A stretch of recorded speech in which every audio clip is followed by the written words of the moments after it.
episode of the Information Addicts podcast. My name's Cassidy. I'm an information addict, and this is my podcast where I explore information, ideas, and beliefs, and try to do those things more responsibly. Today, I have a conversation with my friend Chad. Chad is pretty well known on the Bridges of Meaning Discord and often goes online by the name Chad the Alcoholic, and he wanted to talk to me about the 12 steps. And I thought that was a really important conversation to have, especially since for those who know anything about the 12 steps in AA, you can recognize some of the ways that my channel has branded itself around the inspiration of those things.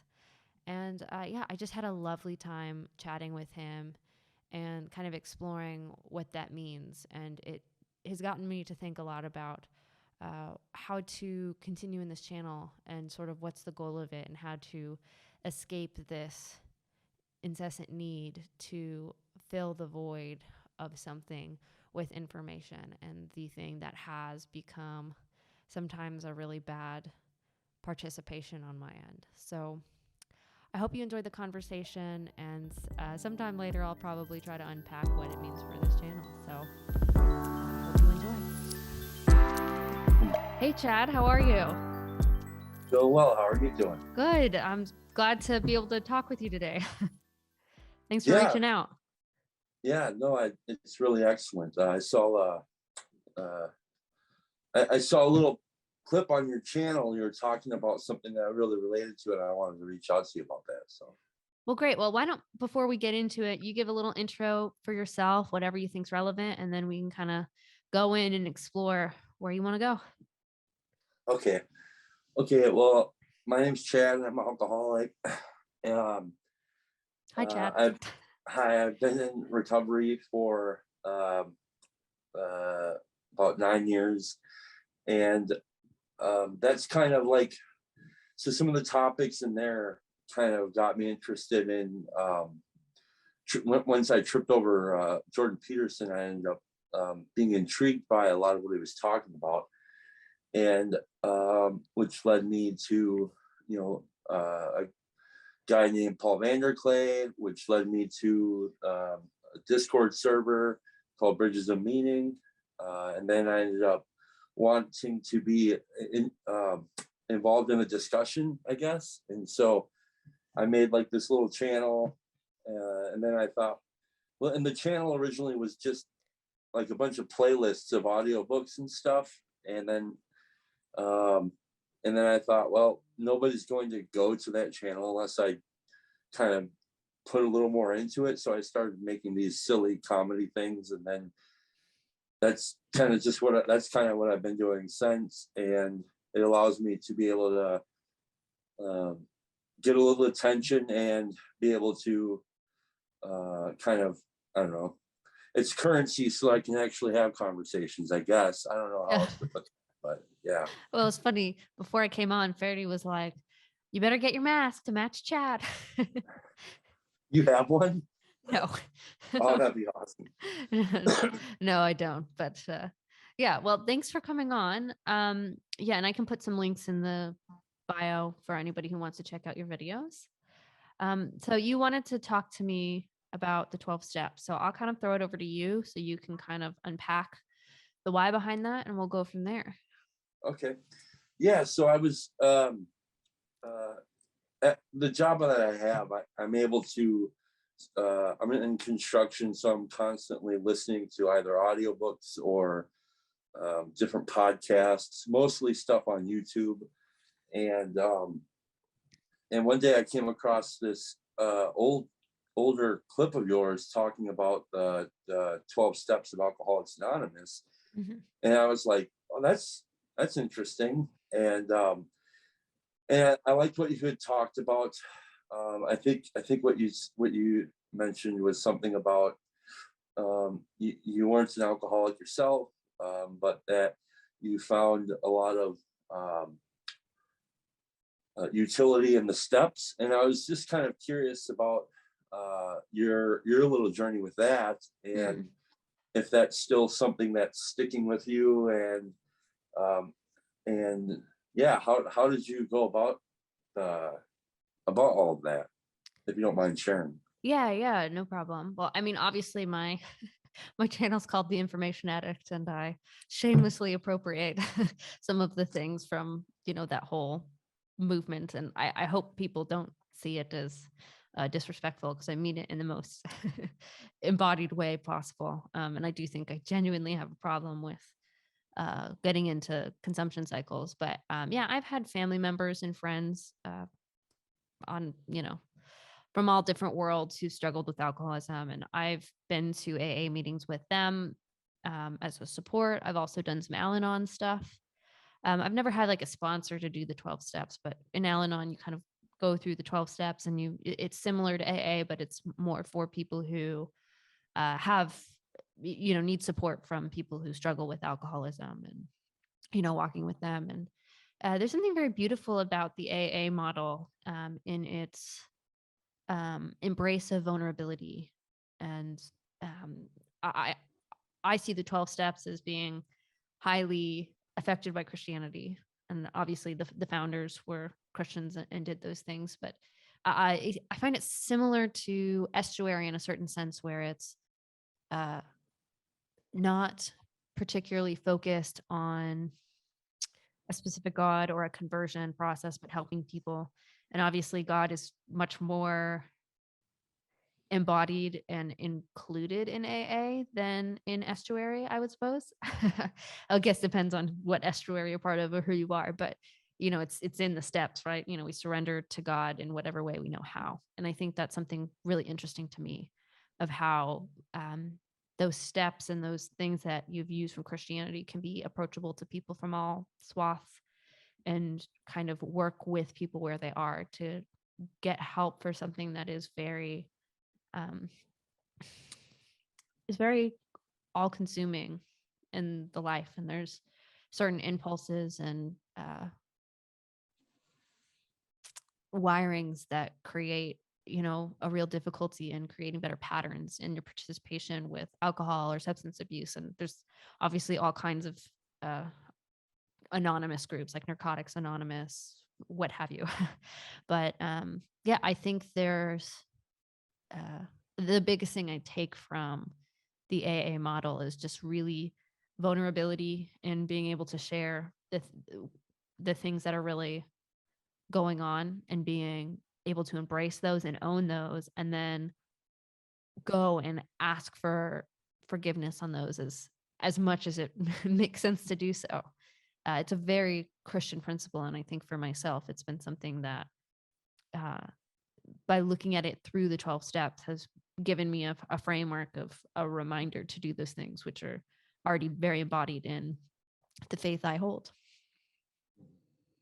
So excellent. Yeah. So like, was it like just one day you were like, well, okay. So have you like gone through the steps yourself then, or? Not officially with a sponsor, but I've gone through them sort of on myself and done certain things. And I always try to kind of do those moral inventories of myself, of what have I done and participated that I wasn't happy with, and how do I apologize for those things. So I've I've done it a little less structured than most, but I'd been part of like Al-Anon groups for, consistently just getting support, and trying to help all the people in my life who struggled with those things, addiction of any kind. And I've had a lot of people in my life who have. And I think for me too, it was a way to kind of be reminded of my own humanity, and recognize like the beauty of what it is to struggle, and how it, the path to overcoming is not always a straight line, and there's there's a lot of mess, and there's beauty that can come out of the mess. And so yeah, it's been like, and I haven't gone to an AA meeting in a long time, but with COVID and everything, that there wasn't much open. And um,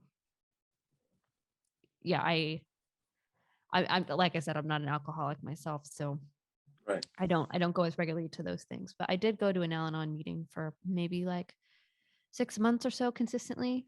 And yeah, it was an interesting experience to walk through and see people's lives. And there's even some people in those Al-Anon meetings who have addictions of their own, and are working to get support with other people, their own addiction, but also people in their life that have addictions too. And that's just really interesting to hear people's stories and kind of embrace vulnerability that's required in a group like that. Yeah. So do you know, like, what is there like a resistance towards getting a sponsor, and like if so, what might that look like for you? I don't think there was a resistance to it. It just never quite fit in my life in a certain sense. I was when I was going, I was actually living in Australia. And so, it was hard to I was only there for a short time. And so, Sure. um, but no, I mean, I think for me, when it came to support and sort of long-term support and dealing with some of those things, a lot of my support came from churches.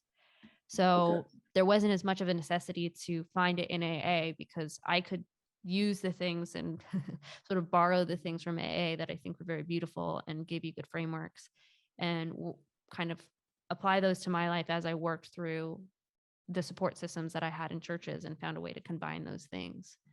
And so that's kind of more where I'd never gotten an official sponsor. Okay. I don't know if that Cool. makes So, sense. yeah. No, I mean, I think like if I was in a position where, well, if I was in a different position than the one that I had, it might have been similar too. But Mm, like, it's like, just so for anybody who's unfamiliar with like what this is that we're talking about. So basically, in the program of Alcoholics Anonymous, first of all, the program is, it's like it's the this it's like the first the big book, 164 yeah. pages. So it's just like this really small portion of the book here is basically the program. Excuse me. And then the rest of the book is personal stories of people's experience of what they were like, what happened, and basically how they came to a relationship with the God of their understanding. And the book was written in 1939. The basic program, or the co-founders, basically tripped over this answer to alcoholism in like 1935, and they're just two drunks who basically stumbled into a solution and it was like this varying circumstances that happened.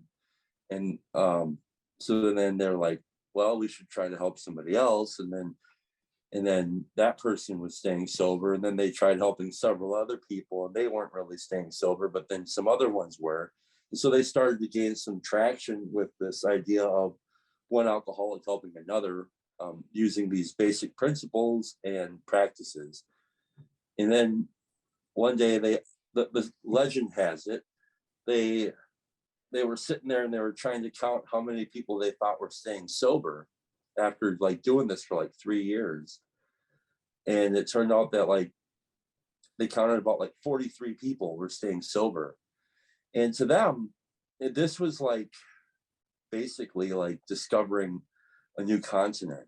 I mean, because like it was basically impossible in the minds of drunks and probably most of the public at large that somebody who is a real alcoholic would actually recover from alcoholism and live happy lives. And that was kind of like, a revelation when it happened. So they're like, wow, this is crazy. Like, we have to try to tell people about this. This is where the idea of this book comes from. And so they wrote the book of what worked and what didn't work for them. And then eventually what ended up happening was a fellowship started to grow up around the book. And then they found that so the word sponsor isn't in the program of Alcoholics Anonymous. It's called working with others or something like that. Mm-hmm. And what would end up happening is in Cleveland, a group started to pop up in like 1940, and they were getting such a pouring from people coming into this meeting where like they didn't have enough. First of all, they didn't have enough books. So secondly, they thought, well, we'll just have one dude help the new guy.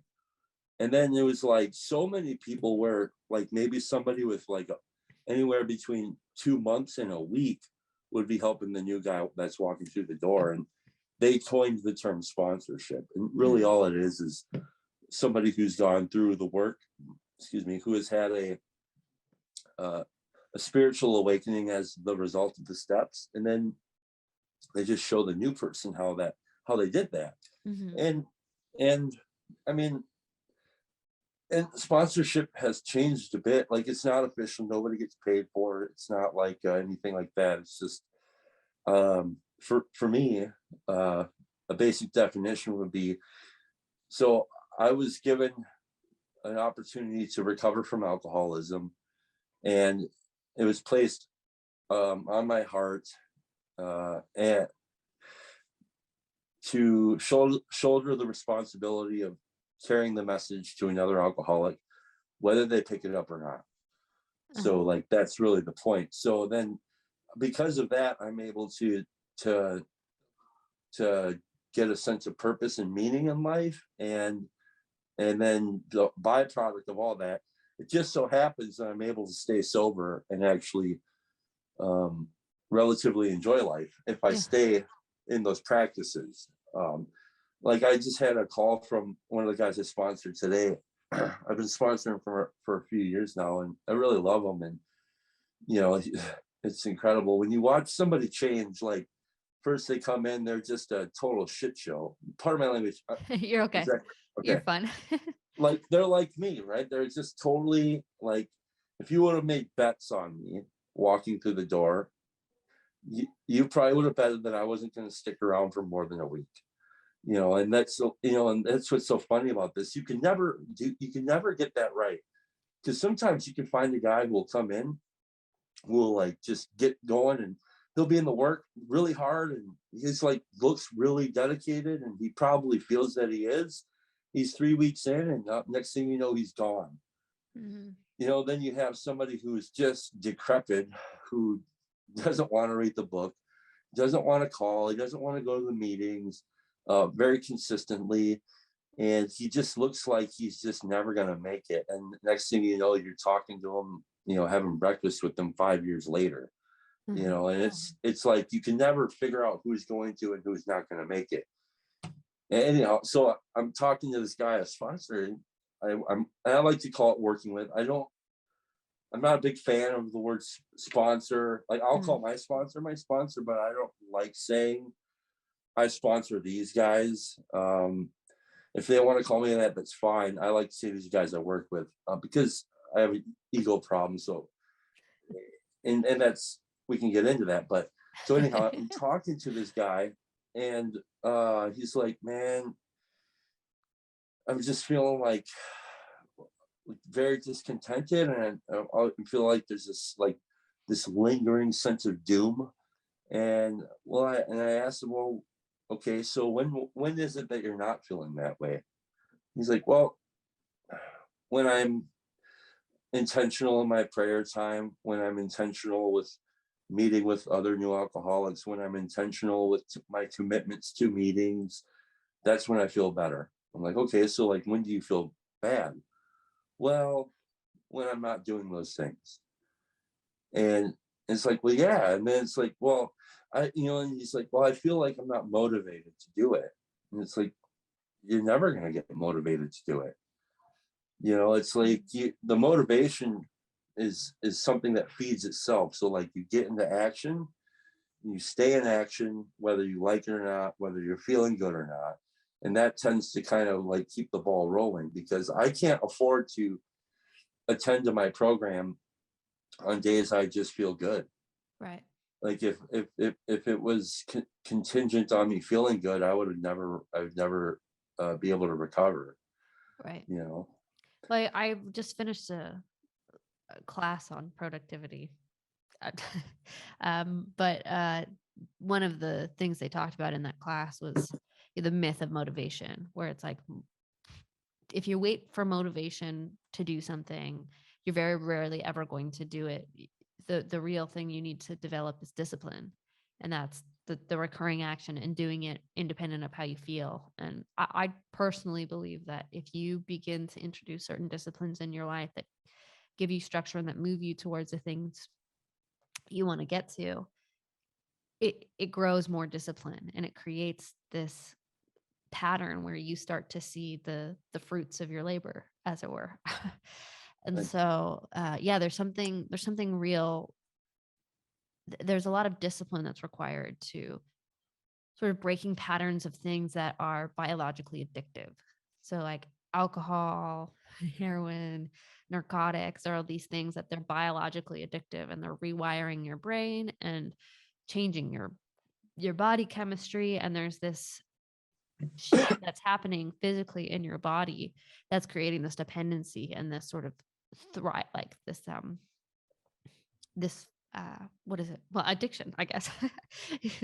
But there's this belief that you can break those patterns, and it's not merely discipline or willpower. What I do like about AA is that it talks about the surrendering to something bigger than yourself. And obviously, for some people, the idea of God is really hard to swallow. And I recognize the truth of that. And so to have AA be a place for people who are in that, who are trying to find a way to surrender to it, to whatever they can, I think that's beautiful. But it can be a double-edged sword too, because then it can produce some funky ideas and beliefs that might not actually be long-term sustainable. But I think that's part of the journey and part of the thing that we do to break cycles of sin and death in the world, within ourselves and for others. But yeah, I mean, it's interesting because I've seen some people find really good success with it. I've seen other people kind of go in and out of the patterns. And yeah, I mean, I think for a lot of people who kind of commit to it and who can find a way to make it true to themselves and grow that discipline and find a way to make it seem meaningful, it can be really, really helpful. I don't know. I mean, you've probably had more experience in it than I have. Have you? What are sort of the positive things? Are there any negative things you see about it, or have you had just a really uplifting experience through and through? Well, so you talked about you talked about addictive pattern behaviors, Yeah. right? And that's all good and well. And I think this is the trap. This is the trap that I fell into initially. Okay. When and I'll try to use this illustration, and then I'll maybe try and unpack it a little bit. So like the Yeah. illustration is, when I first got into AA, I heard people talking about this idea that alcohol stopped working. Okay. And when they would say that, I would think, well, that's just stupid. That's idiotic. Like I never once, alcohol always worked. It always got me drunk. Mm, Right. yeah. And so that's what I was hearing when they were talking about alcohol working. I was hearing that it would physically work. It would get me, the chemicals in it would make me feel drunk. Right. Yeah. and and then it wasn't until a little while later when I started to realize, oh, they're not talking about that. They're not talking about that at all. Mm, It's what alcohol does for me, not what it does to me. Right. It's the sense of ease and comfort, the way that it kind of sets me free, the way that it changes my perception of the world and my place in it, the way that it makes me feel like a human being so I can actually come out and play. It's not the it's not necessarily the physical addiction to alcohol. mm, Okay. Like, or the physical addiction to the whatever. It's so when I meet people who initially come in, of course, the alcohol gets me through the door. or whatever, gets me through the door. And, and it's clear to me that my ass is on fire. I burnt my life to the ground because of alcohol. Well, then when I start to unpack that, like I start to see that, oh, this is way deeper than alcohol. Right. Kind of like this idea where alcohol is just on the front cover, right? When you start to get into actually the inside of this, you realize that much of this isn't about alcohol at all. This is about a spiritual malady, a spiritual sickness. Mm-hmm. And really the way that can kind of translate is restlessness, irritability, discontentedness. It's the way that I see the world and my place in it. That's the spiritual malady. It's an illness of separation between me and my fellows, a separation between me and what I think I need to be, separation between me and what I think the world needs to be. All this different stuff, and it's really can be boiled down to this, to basically a self-centered position in the universe. And I don't mean that in a pejorative way, right? Because I'll hear people, when I first came to AA, I would hear a lot of people talking about being selfish and self-centered. And I would just think, well, you're an asshole. That's not what we're talking about. We're talking about, for some reason, I don't know if I've always been this way. It probably is true, but I'm more aimed at protecting me for many reasons. Maybe I'm afraid. Maybe it's usually fear. It's usually can be boiled down to fear. And so most of my character defects come out of a self-centered fear. And I don't even know it, right? It's just, this is how I operate. And so that's really what the steps address. And this is why I think, because like the Al-Anons aren't drunks, typically, and they take the steps too, and the steps will address the same problem within them that the steps will address within me. Now, what the alcohol does, or being an alcoholic, allows me the affordance it gives me is the ability to identify with another alcoholic, somebody who's been in the same exact fire that I've been in. So I can trust that they've been where I've been. So I can trust that the work that they've done to get out of the fire will work for me too, if I'm willing to as best I can set aside what I think I know and walk through the fire, and so one of the problems that can happen is like for me, life has gotten so good that the feel goods are great, yet they can be very distracting.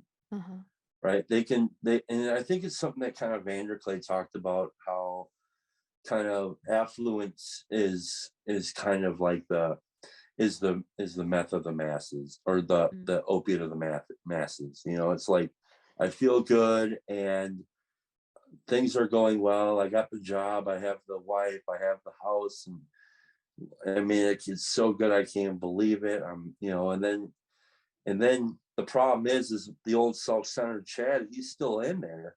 He's just waiting for me to slip up. And that can, and so it's relentless, and it's very disciplined in its self-centered ways, and it knows how to separate me. And so that's why you'll see people, I'm going to be going to a funeral on Friday of a gentleman that I looked up to.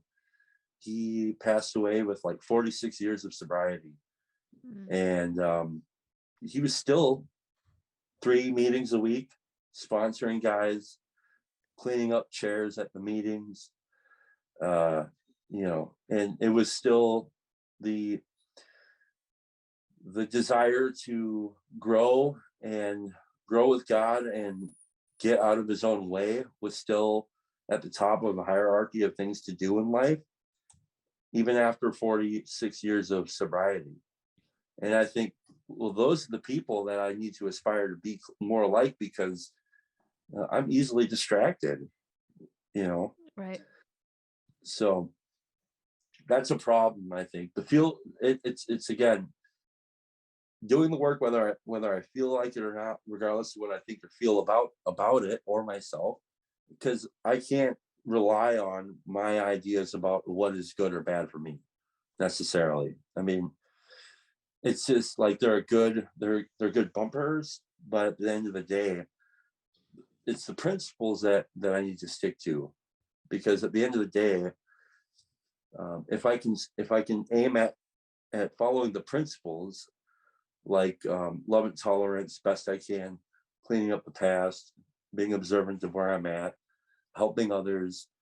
If I can do that, I'll be in pretty good shape, even though I may not always feel good. Mm. And so, yeah, and why it doesn't work for some people, I don't know. Mm. I would say 100% of the people that I know that it's worked for stayed in the process, regardless of what they felt like, and they actually do the work, right? And so this is I know people will say things like meeting makers make it, and that's that I don't think is accurate, because I like like it doesn't change me from a meeting won't change me. Even my interaction with people at meetings won't change me, but it's the actual going through the scathing stripping down of the work that changes me. It Right. changes my sight. Mm. And so like meetings are necessary because I need to find other alcoholics to work with, and I need to be able to practice vulnerability, as you said. I need to be able to have an open mind, and those are great arenas for practicing that, but I cannot rely on it to change me. It's the process of the work and seeking God that does the changing. Right. Well, I think you're right on in the idea of the alcoholics issue is not necessarily the dependency, although we can look at that and understand how that can be an effect on a person and breaking these patterns. But there's something underneath that. I always say it's more of a symptom of something deeper than, you know, the sickness in it itself, if that makes any sense. Where, you know, the pattern of alcoholism and the participation of that to where the dependency takes over you. And there are certain people who can slowly build their tolerance up to where, you know, what they had before doesn't work. And so it just gets more and more aggressive. And then all of a sudden they're drinking more than they ever thought and realize they can't stop. And that's, I think, for a lot of people, really scary. And the realization that you have a lot less control of certain things in your body that you can, but there's something about that discipline and that saving act of works that I think you nailed, where it's like doing the work of doing the 12 steps and digging in and being in a support system who are doing the same work and are pointing each other towards that direction and doing that work. It's super helpful for you in this process to do that. And for me, I see a lot of parallels in that way of seeing works and disciplines within the Orthodox faith, where we do the prayer rituals, we do the fasting, we do these things as a group because the participation in that way has a saving act to us, and it shows us what is beautiful, what is good, what is true.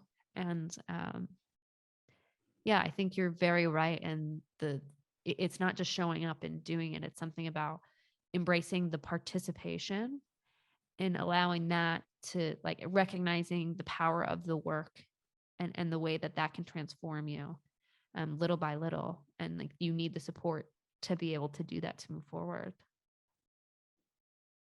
Yeah. So yeah, and a lot of it is um a lot of this too is like the vulnerability with the sponsor Mm. specifically. um so I've had two different sponsors, and the first one is really great. So I was very new. I was just out of jail. I was in this program called Alcohol Treatment Court, where I had to go to 3 meetings a week. They said, you got to get a sponsor. You got to do this. You got to yada, yada, yada, all this stuff. Yeah.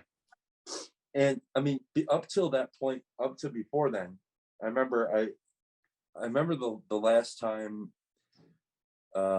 when it ended up really blowing my life up. Um, there was something inside of me that said we can never drink again. I knew this. I just thought I was just going to stop and then I would not have to drink again. I didn't know that it was actually like something that would have to be a rearrangement of all of my presuppositions and ideas about life. With that, all that stuff would have to be rearranged and much of it removed. I didn't know that, but so thankfully the judge, who I was very upset with, sent me to Alcoholics Anonymous, and um, and and I didn't want to go to prison, so fine, I'll do that. And then I don't want to go to prison, so I'll get the sponsor. And I go to this meeting. I'm outside. I'm smoking a cigarette, and before the meeting, and this like dude who's, I don't know, 53 or something like that, walks up to me, and he's just kind of really nice, but he's weirding me out because he's really nice and he's talking to me, and I want to be by myself, you know, smoking cigarettes and like, and and he says, he just starts talking with me, and I'm like, okay. And we go inside, and and he does this. He had the lead at the meeting, and he was doing this lead on the ninth step. And what the ninth step is where you go out and you make amends for the harms you've done in the past. Okay, and so he's doing this lead. He's talking about how, so his mother died when he was like 17, and he had only been about 9 months sober at this point that he's doing this lead, and he shared his experience that he did with the ninth step, that on his mother who had passed away all those years before. And he's talking about how, so he says, so I go to my sponsor, and my sponsor says, you're gonna have to make an amends, and she's passed away, so what you can do is you can write a letter to her and then run the letter by me. We'll go over it together, and then when you're done with that, you can go to her gravesite, read her the letter, and then, you know, and then somebody else suggested that take the letter and burn it, and then the smoke will carry the message to her. And then somebody else in the meeting said, then after that, take the ashes and put them in the river, and maybe that'll help. And so he's like, whatever. He did all of this. He wrote the letter, he ran it by his sponsor. He goes to the grave, he reads it to her, he weeps, he lights the letter on fire, and then puts the ashes in the river, and he's feeling better, right? And he gets home. He's riding his bicycle, and he gets home, and in the mailbox is a letter that his aunt sent to him, and in the letter was a letter that his mother sent to his aunt many years before, consoling her for the death of somebody in the family. And so this blew his mind. I mean, this blew my mind when I heard it. I'm weeping, because I'm like, dude, like the day you go and you do a ninth step on your mother who's passed away, you get a letter from your mother who's been dead for, 30 plus years. Like, I was like, dude, and I went up to him, I asked him to be my sponsor. And and he had not sponsored anybody before that, and we walked together through a lot of stuff, and he helped me out a lot. And what was great about it is, so he had recently stumbled into Christianity at that point, and I wasn't having it, and but he didn't care, and we don't care. And he was just there, and he sought with me, and he helped me out a lot.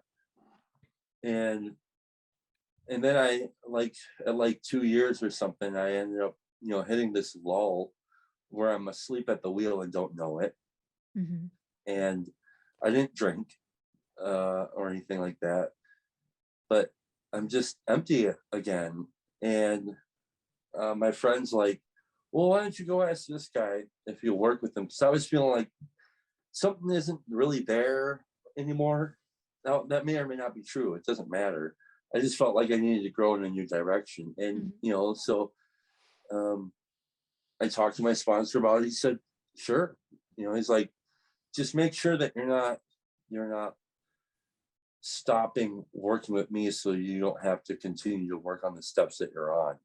Because what'll happen is sometimes people will be like, they've been working with the sponsor for a year or whatever, and they're kind of falling asleep at the wheel. They haven't really done their fourth step, or they haven't done any of their amends. And they're like, well, I think I need a new sponsor. And then so they go get a new sponsor just so that they can go back to step one and not have to address the step that they're on. And so it's like this way to keep running away. So, okay, so I take his advice. I go and I find this guy who I would see around all the time. And he was just, I thought he was going to be like this drill sergeant, and he turned out not to be at all. He's the most loving man I've ever, I love him. And I heard him share about how at 10 years sober or whatever, he had not drank, but he was dead inside, and he had realized he hadn't done the steps. And so I followed his direction. He walked me through the steps thoroughly, and it was always back to go and help God's kids. If you want to get closer to God, go help his kids. Go help his kids. It's all it's ever been with him and I. You're feeling like shit, Chad. If you want to get off of you got to go help them. If you want to feel better, you got to let people off the hook. So like things like resentments and all that. Like if I want to feel let off the hook, I have to let others off the hook on the resentments. Yeah, all this stuff. So it's constantly working with others, work with others. And that's where my life really started skyrocketing over the last few years. And in sharing like all the stuff that you share in the fourth step and the fifth step and all that different stuff. Like he shared all this stuff with me, and it was like realizing that in a very deep and profound way that we are not different. Many of us, probably all of us, are very much the same in many ways. And but it was a vulnerability, and I couldn't get to that place unless I was crushed. Right? Like I can't think my way into a vulnerability. It's a conceding that you said surrender.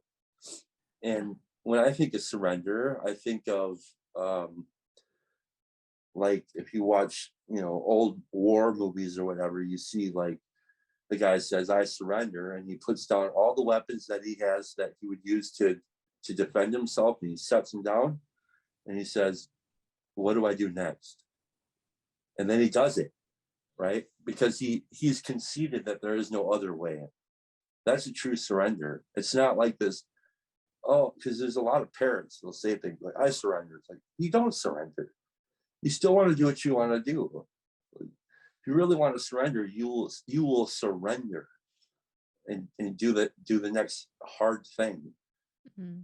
So yeah, surrendering is really tricky, where it's not a one-time thing you do. It's this constant pattern of relearning how to let go. And there are certain things we shouldn't surrender to.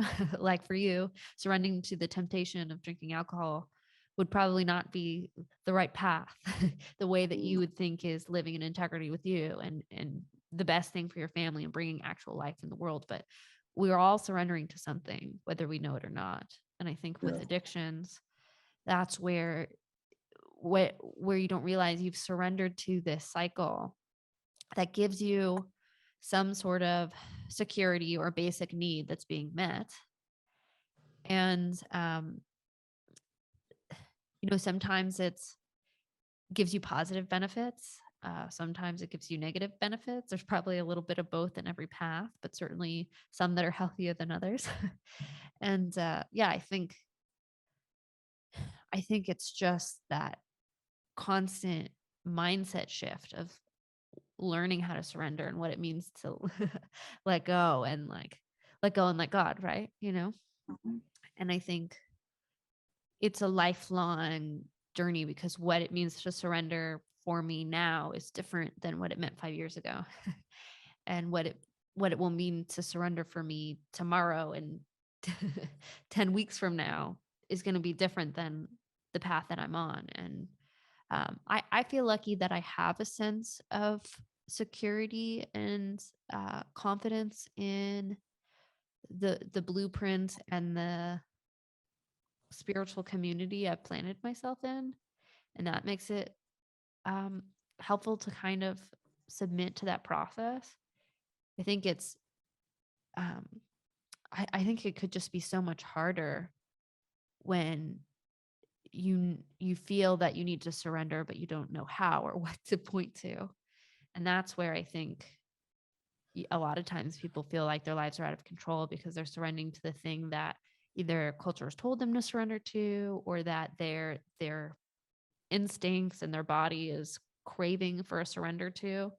And there's a lack of structure and support and moving towards, better, more holistic approaches like spirituality, and how to break those patterns of uh, I don't want to say false surrendering, but misplaced surrendering maybe is a better word. Yeah, that's a good way of looking at because like the way I see it is I would I wouldn't I personally wouldn't categorize picking up a drink as a surrender Hmm. because what is it for me, especially most of my drinking wasn't an act of escape. Hmm. It was an action that I could take that would give me the illusion, and maybe even oftentimes it wasn't an illusion, but it would give me the feeling of connection. It would help me feel connected, Mm. right? So I wasn't drinking to escape. I was drinking to be connected, and so the surrender is it's surrendering the all of the lies that I would use to justify needing to reach outside of myself to get connected in a way that is harmful. Mm. So to me, the surrender is surrender isn't fun. You know what I mean? It's not like, yay, we're gonna, and nobody wants to join AA, by the way. Nobody's like, oh yes, best day of my life. I'm gonna go, and like nobody wakes up in the morning and says, wow, I really think I've kind of been burning my life to the ground. I think it's a good idea to join AA. Nobody does that. Nobody wants to. It's kind of like the last house on the block. It's like, fuck that. Nobody wants to do it because it it's just weird. Like, you mean I gotta go to this place where there's gonna be these other losers and they're gonna be like talking about God knows what, and probably, and then I get there and then they are talking about God and they're talking about like honesty, and I'm honest. It's like, no, you're not, dude. Like so it's like nobody wants to go there because we feel like this should be just as simple as me changing my mind, Right. and I can't. And it Yeah. can be really boiled down to, as they say in here, it's lack of power is the dilemma. Like, so the word powerless. Well, let me ask, how many times do you think the word powerless shows up in the program of Alcoholics Anonymous? Oh, I don't know. I mean, I know it's in the first step. That's uh, the only place it's at. yeah.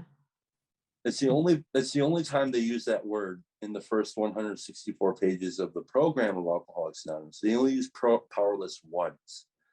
And so this isn't a program about being powerless. It's a program about getting me in a position to be unlocked so that I can actually seek a power in my life that will set me free. So like when they say powerless, to me, the way that I've come to understand that in a very practical way, it's like, just take your phone, for example. The battery starts running low. What do you got to do? You got to plug it in. You got to get some power in there. And it's the misdirected search for power Uh-huh. that shows up in a form of alcohol or whatever. Mm-hmm. Whatever it is that I think will get me connected, will juice me up, will provide me with the power. Because to me, at the end of the day, alcohol was a power greater than myself. And so it's being reoriented. And then they use this thing called and here they say in the second step that we came to believe that a power greater than ourselves could restore us to sanity. Mm-hmm. And when they say the word insane in here, it's almost always referring to the first drink. Like, it would be insane for me to pick up this first drink. It would be insane for me to drink again, because I, like, based on my past experience, I know me, like, it would just be insane. And so there's a lot of basically my spirit's asleep and I don't understand. And so I go and I pick up this drink, right? And so the idea here is the power. The insane thing would be to pick up a drink. So it's the second step when it says we came to believe that a power greater than ourselves to restore us to sanity. The way that I understand that is kind of like Peterson talked about belief. Like, belief is not necessarily what you think, but it's much in what you do. And so for me, the second step lays out like, I came to believe that I came to see that these people that are doing whatever this is, I can see that somehow it's working for them. Mm. Maybe if I do what they can do, it can restore me to a position where I don't have to pick up a drink to live life. Right. And so then what's next is the third step, and it's like that's the decision to do what they do under all circumstances. And it's like, it's different than saying it out loud. Like, to make a decision is to really commit to it at all costs. That's the surrender. I'm willing to do this at all costs, even if I do it poorly. I'm unwilling to throw in the towel. And I'm willing to give a little bit of my life every day so that I can actually be free, right? Because I can't afford to be dead on the vine. Right. And then, so it's like, oh, now what? Well, then you got this inventory. Oh, geez, nobody wants to do that, because it's kind of like, I have to really look at myself honestly, but I thought I was. No, I haven't. And then the way that's laid out is that it really gets deep, and then it puts me in a position to look at the other people differently too. And it puts me in a position so that I could actually obtain forgiveness for others, and courage to clean up the past. Right. And courage to seek a power greater than myself, a God of my own understanding, regardless. So like, I don't know, that's the gist of it. And then I'm compelled to actually give this away. Like, and that's why I think the 12th step is more of a promise than a suggestion. People, I think, who have actually fallen into the 12th step, you can't stop them from wanting to give it away, really. And remind me what the 12th step is. The 12th step is having had a spiritual awakening as the result of these steps. We tried to give away this message and to practice these principles in all our affairs. So like I like, the key word for me is, we tried to give away this message. I'm not going to be successful at all the time. It doesn't matter. I'm not in the results game. I'm in the taking action game. Mm. And so like, because again, if it was contingent on if my success was contingent on you actually getting sober, like it would just fall apart. Okay. So like, it's about me trying to get out of the way and remain useful. And then most importantly, trying to act better in my life outside of the meetings, trying to be better at work, trying to be honest, trying to be a better husband, trying to be a better friend, brother, all this different stuff. And all of that takes constant vigilance, and you get to like the daily maintenance growth steps like 10 and 11. Those are the things that really reorient me each day, which are just building a relationship with God and my understanding through prayer and some sort of meditation. I like what the book talks about as far as meditation. It's very simple. It also says go out there and seek more. And so at the bottom of this is like a God of my understanding. Go seek the God of your understanding. We don't care what you call it. I don't care if you call it doorknob, Jesus, Buddha, doesn't matter. Doesn't matter to us. If it makes sense to you, seek it and seek it vigorously. Mm. and and then the more that you do that, and that becomes kind of like the top of the hierarchy, to seek is to love. And so then you do that. And that kind of is the process by which you're able to stay in the clear. Right. And then the problem of wanting to drink seriously is removed. That's the crazy thing. Like one of those crazy things that happened, I was like 4 years sober, and I had the car at the time. It was the best job I had up to that point in my life. I was making the most money I've ever had. I was sponsoring, like, 5 guys, and active with my sponsor, going to a bunch of meetings. I had like I was very much Mr. AA, going to all, at the district in the area, all these different things. And it was a great day. It was a Friday. I'm going to like 4 meetings a week or whatever it is. And I'm leave the meeting. It was a great meeting. I was even useful there. So I'm leaving the meeting. And before I get to my car, like this serious thought of a drink comes to mind out of nowhere. I had no idea where it came from. Mm-hmm. Like I didn't do anything to provoke it. I'm plugged in and this thing still shows up. Right. And I was freaked out, and I didn't drink, but I called my sponsor. I'm like, why did this happen? Like, why? I'm doing all this stuff. Why is it that still shows up? And he's like, what do you mean? Why does it show up? I'm like, well, I don't know, man. I'm doing all this shit. What's up? He's like, it showed up because you're an alcoholic. That's what happens. This is why we stay in the game, because when it comes knocking, if you're not plugged in, you're not prepared for it, you have no defense against it.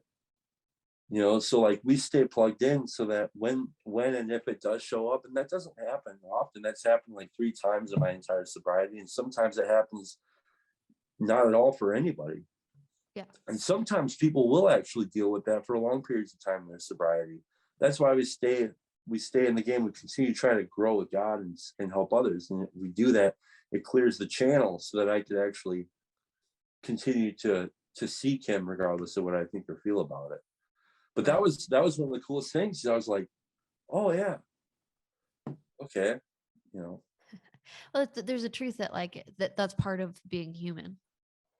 Mm-hmm. The world we live in the spiritual battles that we face, like you're constantly, especially when you're on the right path, be tempted to be pulled off of it, And I think there's something really interesting about this idea of recognizing the powerlessness of yourself, not to say you don't have any control in a certain situation, but it keeps you from becoming your own god, or letting or submitting to sort of a false god in a certain sense that is creating a life of more slavery than it is freedom, which for a lot of people with addiction, that's exactly what it is. Maybe not so felt for you, for some people, but for the others around you, for the situations that it puts you in. And it's a very interesting way of Well, reminding yourself not to fall into that trap, putting something at the top of the hierarchy that shouldn't be. And I think there is something really important to your point about the way that AA says to follow the God that makes sense to you. Because in a certain sense, like obviously I hold a particular religion to be more true than others. Yeah, I recognize if you are not true to the convictions that you have and participating and living them out, you'll never have a shot of actually figuring out how effective or true that thing is. And to fake it and pretend you are a part of something that you're not drawn to, that you don't think is true, that's going to do more damage and deterioration to a genuine exploration of religion and faith than if you you know like truly participated in a false religion, because it's yeah. I mean, that's another type of powerlessness, right? To trip over to what you're talking about. You realize, oh, this isn't working at all. Again, I'm without power. I've been I don't feel anything here, and I'm engaging in the lie. It's the same kind of thing. Right. You know, I've like I still will, like I'll find myself on any given day trying to slip myself into becoming the God again. I mean, that's just part of the spiritual battle, as you said. Um, I mean, this is why I really love a lot of what Peterson talks about, but at the end of the day, the Peterson model will not work for an alcoholic of my variety, because self-help doesn't work for somebody like me. Mm. My problem is I've been spending my whole life trying to help myself. Mm. And so like what AA kind of says is, okay, you think, okay, so you made a mess about it and you've been trying to clean this up yourself. You've been trying to fix yourself all this time. And all you're doing is accumulating more garbage. Right. Stop trying to fix you, seek God and go help them, and this will get cleaned up. Right. And that's kind of like the thing. And but yeah, and like and so like so I am a part of a church now, and and I have like submitted to Christ, and I do it poorly, but you know, like that's a miracle. And again, that was something too that I didn't like do some, you know, some mathematical exercises or cognitive exercises to try and talk myself into it. Like it was placed upon me. I didn't have a defense against it. Right. And like, so it's kind of nice about for me, the process of these steps is, I think, open the channel enough for that, something like that to be able to happen. And like like on the Discord, I'm constantly trying to talk to people about the steps. If you like, dude, like you don't have to be a drunk or whatever to get this channel cleared. And it's like, well, it can't be that simple. No, it is that simple. It's that simple. The work here that's laid out is that simple. And yeah. Oh, you still with me, Chad? oh yeah. Okay, sorry, I thought you froze for a second. No, I mean, I think there's something so true. I think especially in the world we find ourselves in, where we have this open exchange of dialogue about conversation or about religion, and try to be in conversations to build to something true. I think there's a real pitfall in participating in this way where we build up to God in this intellectual way, and we get the propositions in our head and design, the Tower of Babel, building to God intellectually, and we forget the true essence of like participation and how effective that is in showing us truths about the world and religion and God. And it's a struggle that I've had to find balance to.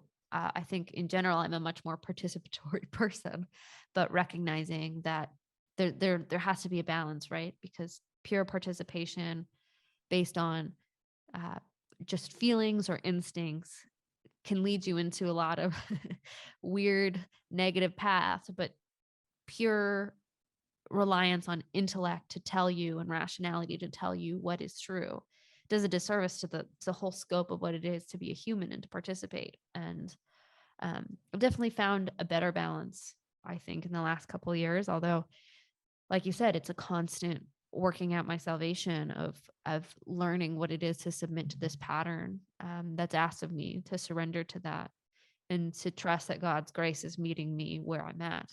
And I think more people, if they just put down the books and tried to participate and do the work of understanding the sort of how to get your body in tune towards the good, the true, and the beautiful, everything else has a better chance of following. And there is something to AA of like, well, you have to surrender to like participate and be vulnerable. Yet it's not quite figuring out the willpower question to get me to stop picking up the drink. Obviously, there's a certain participation of like, well, you've got to cut your body off from picking up the drink, and that can help facilitate the other things forward. But there's something much more to it. And I think that's what's sort of interesting in the frame of sort of AA and its success, where you'd think it would be more focused on how do you stop yourself from taking that first drink, but it's much more focused on the spiritual realm of getting yourself right with God. Yeah. Okay, so just to lay out quick, anybody who doesn't know, like for me, the way that if you were to ask me what is an alcoholic, I think it's very simple. It's it's once I start, I have little to no control over the amount I will drink. And so it looks like I have something like an allergy to alcohol, where once I start, like once I put alcohol in my body, I have this physical reaction to alcohol where I crave more. So like the allergy doesn't look like I break out into hives. It looks like I break out into an insatiable desire for more drinks. Right. So it looks like, it's like 7 o'clock and I'm drinking like it's last call. Like normal people Mm-hmm. don't drink like that. Okay. So I have this kind of, and I might not even be physically addicted to alcohol, but I am compelled to drink more once I start. And as the night goes on, I almost drink faster. So that's the physical part. Mm-hmm. Then there's this other thing that really qualifies me as alcoholic is once I stop, I can't stay stopped. Right? Like I have this, I will always go back to it unless I find something that will provide the power in my life that I need. And so once I start, I can't stop. And once I stop, I can't stay stopped. So I can't stop starting. So I have two problems with alcohol: when I drink and when I don't drink. And a chronic alcoholic's problems really, really, really begin like when they stop. Like there's a difference between, I think, a chronic alcoholic and say just maybe a heavy drinker, Mm-hmm. right? Like my brother and I drank a lot together, a lot. And often he would drink more than I would drink, right? And he ended up finding that once he found out he was going to be a father, he was able to say, I'm done doing all this other stuff, like the other stuff, drugs and whatever, and I'm going to moderate how much I drink. And so he's able to do that. He can, like, I can go by him and he can drink like a 6 pack over the course of an entire Saturday, and it doesn't bother him to do that, right? He doesn't have that physical allergy, the allergy that compels him to drink more. Like Mm-hmm. you put 6 beers in me, I wasn't even going to go out and buy a 6 pack because I knew that it would never be enough, right? The other thing is if it came down to it and somebody told him you got to stop drinking, he would be able to do it. But beyond that, he's able to actually moderate, which is something that I can't do. So that's the difference between the alcoholic and the non-alcoholic, as I think as AA understands it as well. I can't speak for AA as a whole, but Right. like that's my understanding of what they talk about here. And so yeah, I mean, so there's all that going on, but yeah, there's Yep. something else to what you said there. I kind of lost my train of thought on, but That's okay. Well, I mean, I think there's something interesting if you're around AA enough and you're open enough to allow that to not have a stigma, which I think a lot of people feel that has a stigma, although it's gotten a lot better because more people are more open with the fact that almost everybody deals with some type of alcoholism in their life. mhm. Um, Friends, family, whatever. Like I truly believe that. And it's just I think it's become more prominent as drinking culture becomes more and more accessible and more Oh yeah, normalized. But it's not like every alcoholic is like always has been an alcoholic, right? Like I've known right, people who it wasn't until their 40s or 50s that it's something like something switched, something started happening, they right. changed their relationship with alcohol, and all of a sudden it developed this pattern that was really hard to break. And so there's just so much variety. It's not like everyone is the bum on the street who can't hold a Right. job and all those things. There's just such a diversity in what it means to be alcoholic and what it has to have a improper relationship with alcohol. And I'm very lucky that I haven't developed any of that. There's certain family patterns that would suggest I might be more genetically inclined, but I've been fairly uh, protective in my consumption of alcohol, knowing that, and I've never had that problem. which I'm very grateful for. But I also recognize it's not something that couldn't be triggered in myself. Sure. And that's a really Yeah. humbling experience too, because I think a lot of people think they're above alcoholism. And Right. I think that's a position to be rethought. Right. Yeah. I mean, yeah, exactly. Right. There's like people who don't cross that invisible line for many, many years. Maybe like there's Mhm. several stories in here where somebody didn't even start drinking until they were like 50. And then next thing you know, like they became alcoholic, or they drank their whole life up until they're 50 and they didn't become alcoholic. And Right. like, and so like the other thing, like that was the thing you were talking about willpower before. Like we don't really just the only thing that we talk about willpower is when we align our wills with God's will. Right. Like as an alcoholic, as a recovered alcoholic, I can't afford to think for 1 second that I will have any amount of willpower over this thing. Like, because if I could do that, again, that would just imply that I can change my mind and I could defeat alcoholism based on my cognitive ability and rationality. And it just doesn't work that way. If I could Right. do that, I wouldn't even need to have any of this. But yeah, I mean, and the other thing too, for people don't know, like AA, I don't give a shit about if people want to drink. That's wonderful. It doesn't bother me at all. Like if people want to drink or do whatever it is, that's your business. I'm not like a teetotaler or like I'm not. And AA doesn't care about any of that stuff. It's like you like to drink? Hell yeah, man. I totally get it. You know, and there's such a variety of ways that people can go about doing this kind of the process of the steps to be transformed. Right. That's the other thing. There's no boss. You know what I mean? Like even though I have placed my sponsor a little higher on the hierarchy for me, like it doesn't mean that he is. There's no bosses. There literally are no rules either. Like so there's it's very peculiar. Well, Like it depends on the community, I suppose. I do know certain types of AA communities that have more rules than others. And well, like that's a group might have certain customs, right? Like mhm. so the idea for the tie thing came to me because at my home group, the custom is if you're going to lead the meeting, or if you're going to speak, or if you're going to take like a cake for your sobriety birthday, if you're going to go to the podium and it's planned, wear a tie. Mm. So I kind of carry this over here to be goofy, right? So that's a custom. But AA as a whole, it does not have rules. There Right. aren't rules, and don't let anybody tell you different.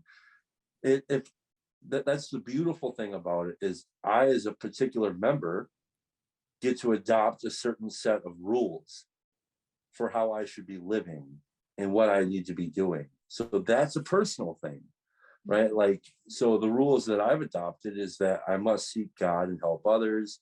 I have to have certain commitments at meetings. Um, I have to be willing to have my ideas shattered. Those are rules that I've adopted. And like, so the mask thing, this is, even though it's funny and goofy, like this is comes out of an adoption of trying to practice a principle in one of the traditions, which is anonymity at the level of press, radio, and films. It just so happens I had a silly wrestling mask around and I wanted to be fun on the internet and I wanted to talk about AA explicitly as a member.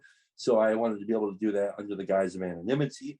And so I adopted the rule for myself. I'm going to adhere to the principle of the 11th tradition, Mm. right? But nobody's going to make me do that. Right. There are no rules. A club might have as a building. So like AA clubs, usually they're called, depending upon where you live, they might be called an Alano or Alano club. That's a place that hosts, it has several rooms and people will rent the rooms for their meetings. And there might be like a pool table there. And it's basically just a club that people will go hang out and go to meetings. Now the club itself will have rules, but they aren't affiliated with AA as such. Like they are Right. their own entity. They aren't tied officially to AA in any way. So AA, Alcoholics Anonymous organization, is very peculiar organization. Yes. Um, and we're self-supporting. Like if if Elon Musk or your grandma wanted to give us, you know, $5,000, and she, like, say if you wanted to donate money to AA and you're not a member, we're not taking it. Well, actually, there's cases where they've actually paid lawyers to be able to give the money back to a family after, like, say if my grandmother, if my grandmother loved what Alcoholics Anonymous did for my life, and in her will she decided to give $50,000 to Alcoholics Anonymous, but she's not a member, they will give that money back. They'll pay to give it back. And so we only Alcoholics Anonymous only accepts money from its members, so it's totally self-supporting. There is no subsidized government agency that's paying us. There's none of that. We're not affiliated with any halfway houses or any rehab facilities or any of that stuff. Mm-hmm. And it's very independent because we need to be able to stand on our own 2 feet while seeking God. Right. And so it's all those different strange things. We don't have any opinion on outside issues, political or religious or whatever. Right. So it's very independent. And it's very cool, man. And so, yeah. And, you know, and I don't know, I guess that's much I got to say about that. But well, AA for sure is definitely an interesting organization. It has interesting structures, and you know, just through my own experiences, I've thought a lot about it. I think there are a lot of I think overall it's a very good organization. There are things I question and wonder about, but I also think that I'm just a skeptical person. And I think like with what? everything, Like what? there's trade-offs. Well, I do wonder sometimes if the lack of rules has a potential to create certain environments that could be unhelpful. And I don't think there should be too much rules. They do have a certain amount that I think are good, but I think it's just a trade-off game, and I don't think it should be changed. I've just seen some of those things, and then the way the undefined role of certain things, the hands-off aspect of it, I actually support it and think it's very good, but I also see the way that it opens to sometimes funky participation or funky things that happen, and AA becoming a certain type of God for people. And Oh, sure. you know, I mean, I think everybody's on their own journey, and so I these are just things I see in patterns, but I recognize, like, it doesn't mean I don't support the organization or think it should change. Yeah. Everything has a trade-off. I'm curious about like a particular specifics on that. Like what, like, if you're willing to say what like are some specific concerns, because maybe we can talk about it. I mean, I don't know if it's, and again, I don't know if it's in the whole organization. I've just known certain people who've participated in certain types of AA groups that have borderlined, where because there aren't those strict rules that are followed through the whole thing, they create their own rules and their own structures, and they become fairly legalistic or certain things. Or Yes. I've heard people kind of being mismatched with sponsors with very different spiritual beliefs, and then it makes it hard to kind of participate in an equal way because there's just two different ideas. And I think that's up to the person probably to recognize some of those things and take the responsibility of finding the right thing for them. So I don't think it would change, but I mean, it's, you know, and they're more personalized things of just from people that I've experienced that don't make me dislike or think the organization should change. But I can recognize the limitation of AA on its own. And I do think that there is a certain, well, I mean, as a Christian, I think there's a need for the recognition of Jesus as this ultimate higher power. But I also think that there are so many people who can't even get to that place, where if they can find a place to even open that up, I'm very grateful that that exists. Yeah. It's not, yeah, it's not a type that makes me think this is bad, but it's just Right. it's a caution in me of That's where the guardrails. Yeah, and I think that that's probably what a lot of people who might come into it too are skeptical, right? I mean, like, so I'm skeptical of authority, firstly, and then I'm also ironically skeptical of like no holds barred or whatever. Like, just do whatever, because Right. I'm an advocate for talking about AA having no rules, but along with it, I must talk about like my need to adopt certain ways of living, right? Right. And so like, but one of the things that you talked about, the legalistic setup, like I I became a big book thumper for a while, Uh-huh. because like there was a long time there where I wasn't doing anything, and then all of a sudden when I got my new sponsor and I was shown how to do stuff, and then I started to realize, oh, there's some shit I know stuff, and then I Mhm. become eager to give it away, and Right. then I become kind of locked into my rigid thinking about this, and it had nothing to do with my sponsor, because my sponsor wasn't like this at all, right? And then what ended up happening is, um, I started to realize that the world that I was living in was becoming smaller and smaller and smaller, and that AA shouldn't be ran uh, without, well, you could do it if you want. Like, so there's this great saying, this guy Tom I said, this classic old timer. He said, "What's really great about meeting somebody who is so rigid in the program of Alcoholics Anonymous is that you know that they've had a spiritual awakening as the result of the steps Mhm. out of the book, and it's also an indication that they need another one." And when I heard that, I was like, yes, like I identified with it so deeply, because I'm like, I'm being a total piece of shit to people. And and again, it's just the old trap of being afraid and operating out of fear and Right. using spiritual tools as weapons. Right. And so like, but nobody could have told me that. Like that was something I had to fall into yet again. Right.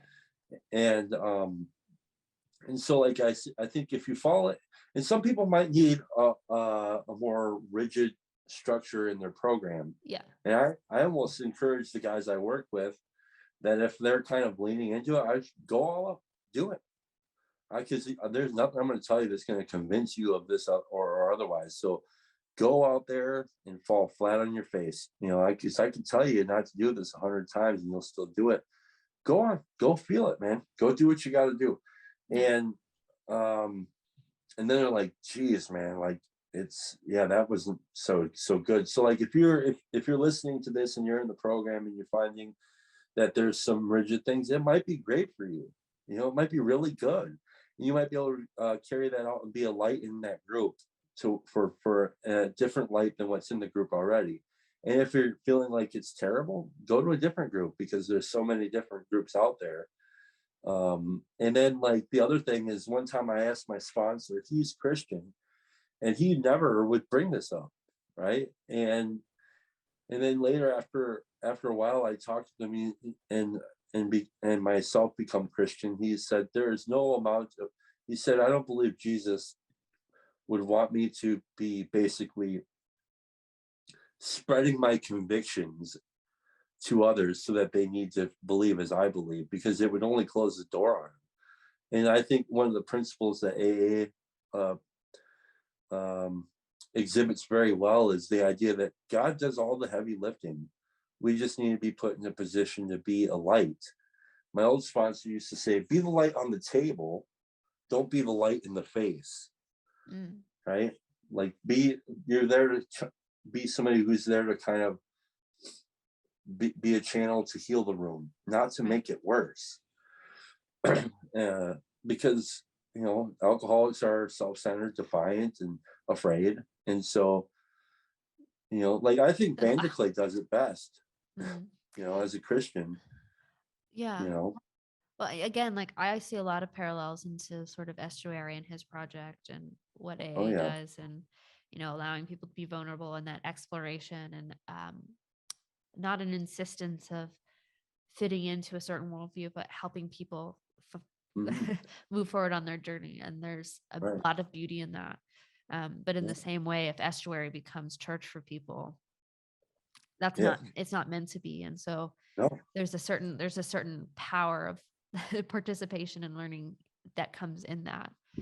But Right. that I am very much a person that believes in the sovereignty of God, and that he he has the job to work and do the things. It's not my job to change anybody's mind or, worry about the work that's being done. It's a trusting that Right. God is working, even if I don't see something. And so that's where you can let that go. But yeah, it's just interesting. And I do see a lot of those parallels. So um, is there any sort of last thoughts before we kind of close off? I don't really have anything. I really appreciate you talking with me about this stuff, though. I Yeah. think it's really cool, and I guess, yeah, if anybody has any is curious about kind of what is said at a meeting, or what you might find in an AA meeting or whatever, there's tons of resources. You can go right on YouTube and search AA speakers, and you're gonna have tons of them come up. And there's such a variety. There's funny ones, and that's the other thing. We laugh a lot. I mean, we laugh at the most absurd stuff because it's like, oh, there's a freedom on the other end of that laughter. And so, yeah, I would say if you're interested in that sort of thing, or even Al-Anon or whatever, just go on YouTube and type up AA speaker, Al-Anon speaker, NA speaker, whatever, and you're going to find people, and you might be able to, and then try to have a mind to see yourself in somebody's story, right? Because you're not going to be exactly like them, but maybe you might find yourself in them and how they felt, or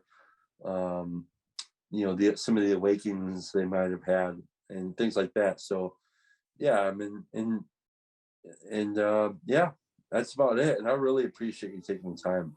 Of course. Thanks for talking about it. I can put some links too and some resources. And I think you're very right. Even if you don't have struggle with a physical addiction, there's a lot of things you can find yourself in people's stories. Oh yeah. And so there's a beauty in that for sure.